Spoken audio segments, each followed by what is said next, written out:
జ్యూసే ఏదే lemon juice లో ఉంది. అన్ని పెద్ద బాటిల్ వల్ల తెలియట్లేదు. ఈ బాటిల్ అయితే నీకు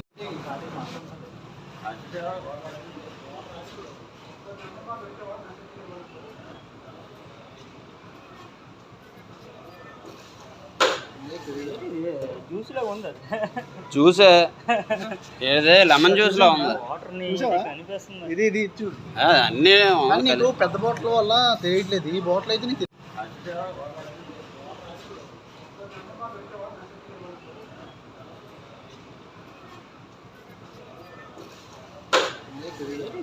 జ్యూసే ఏదే లెమన్ జ్యూస్ లో ఉంది.